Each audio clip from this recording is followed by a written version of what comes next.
Welcome to the NC500 Part 2. Will the weather hold, or will the NC500 turn out to be a complete disaster and a huge disappointment? In Part 1, we travelled from a warm and sunny Yorkshire, stayed overnight at the Kelpies, then headed to the beautiful shores of Loch Ness. Today, we're heading north from Inverness, the official start of the NC500. First, we head across the Kessock Bridge, then the Cromarty Bridge, then finally over Dornoch Firth Bridge and on towards Dornoch Beach. It looks like the weather is turning from the predicted 10 days of sunshine and warm weather to rain, high winds and cold temperatures. Clearly not what we were hoping for around the top of Scotland. Once in Dornoch, our sat-nav route was blocked by closed roads, so we had to take a detour, but eventually arrived at a small car park near the beach. We've just arrived at Dornoch Beach. Carol is taking Florence out for a little bit of exercise while I make coffee. With the wind blowing really hard, temperatures feeling like sub-zero and sun blowing literally everywhere, neither Carol or Florence were keen on a beach walk. So, after coffee, we decided to press on to Dunrobin Castle, hoping for a quick break in the weather. Located just north of Golspie and overlooking the Dornoch Firth, Dunrobin Castle has been open to the public since 1973.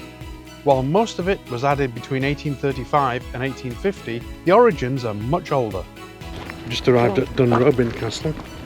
We're going to walk the dog down to see what's there. So from the pictures it looks like this is the back of the castle, and we perhaps should have come down here with a motorhome instead of going in the car park, but oh well. If you want to check the ticket prices, just pause the video. Note that tickets are required even to get to the tea room or gift shop, though Carol's negotiating skills on this occasion did get her to the gift shop without a ticket to purchase that all-important fridge magnet. Note that dogs are not allowed in the house nor the gardens, so I stayed outside with Florence. The gardens are magnificent and well worth visiting in good weather. We're just leaving the castle. I managed to get in and have a quick look at the gardens, and I've purchased a fridge magnet, which is compulsory for me on our tour around Scotland, and we're now heading... Where are we heading to? We're heading up to Wick. Up to Wick.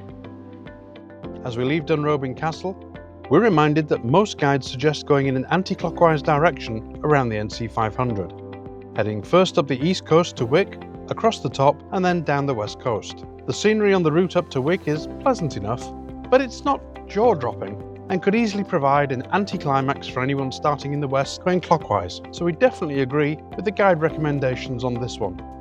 Eventually, we arrive in Wick and decide to head to Tesco to top up with food before going to the campsite. It's also our first fuel stop since leaving Yorkshire. Well, we've made it to Wick. Today's been a long old drive.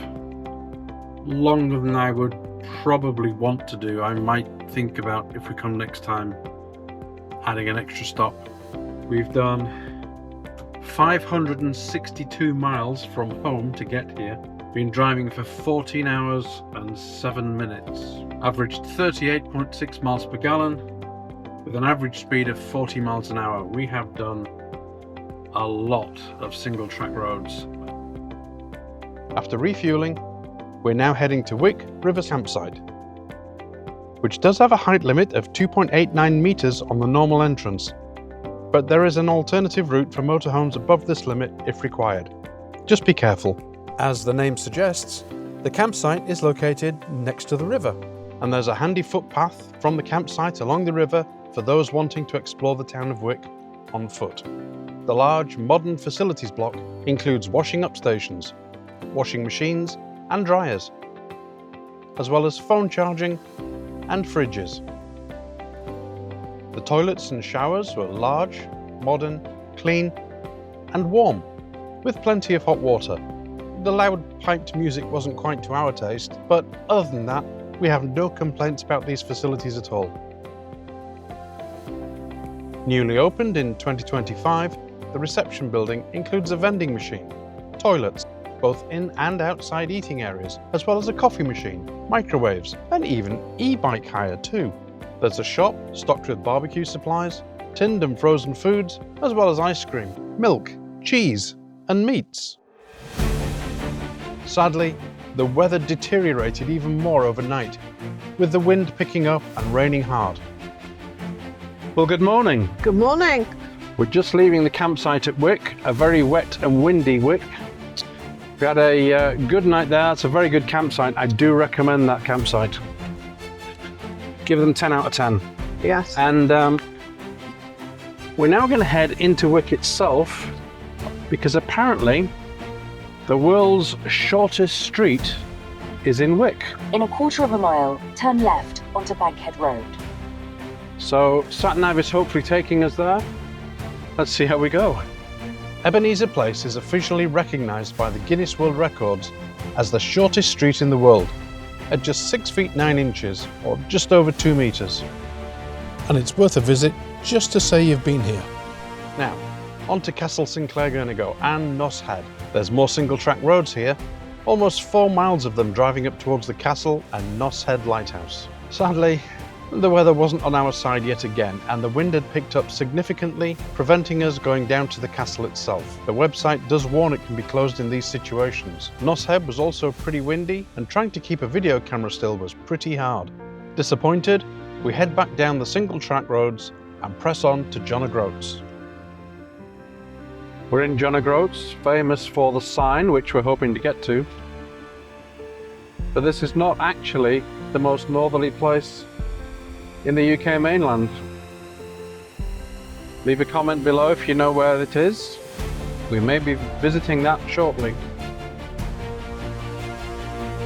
I've been looking forward to John O'Groats for years, but it doesn't look like the weather is going to cooperate.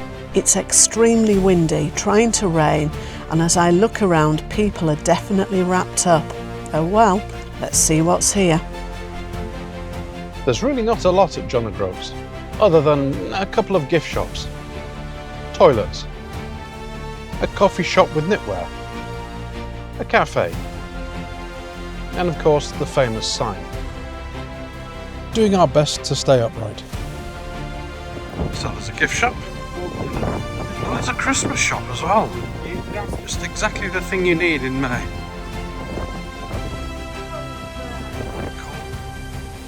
There's a large selection of gifts, both John O'Groats and the NC500, as well as the usual Scotland memorabilia. There's also a wide range of prices, so everyone should be able to find something here. Made in Scotland, Caithness paperweights make an excellent gift, with prices ranging from £70 to £80. We didn't stay long in the Christmas shop, as my main focus was finding the perfect fridge magnet. Parking is £3.50 per day, with no overnight camping or motorhome parking allowed.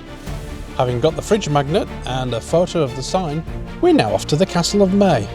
Amazingly, we have Carol driving at the moment. Located around 6 miles west of John O'Groats and built between 1566 and 1572 by the 4th Earl of Caithness, Castle of Mey is more famous as the holiday home of the late Queen Mother, acquired in 1952 following the death of King George VI. The castle is open to the public from the start of May to the end of September each year, and a new visitor centre, including a tea room, was opened in 2007 by the Duke and Duchess of Rothesay, now King Charles III and Queen Camilla. You can even buy a lithograph of a painting by the King himself. Dogs are allowed in the grounds, though not in the castle itself, so Carol's now abandoned me and Florence, not for the first time, while she entered the warmth of the castle and we were left outside. Carol's gone in, I am waiting outside with Florence. And when Carol comes out, I'll go in and Carol will probably head back to the visitor centre where it's nice and warm. Meanwhile, I have to stand out in the freezing cold. It's really windy, it's really cold, and I have no idea how much it's going to be. If you're enjoying this video, please click the like button. It lets YouTube know to show it to other people too. If you haven't already, click the subscribe button and ring that bell to be notified of more upcoming videos as they go live. Join us on the NC500, Dunnet Head, Smoo Cave, Calscube Bridge, the Corrie Shallock Gorge, the Skye Bridge, Dunrobin Castle, and on to Glencoe for quite possibly the best scenery of the entire trip.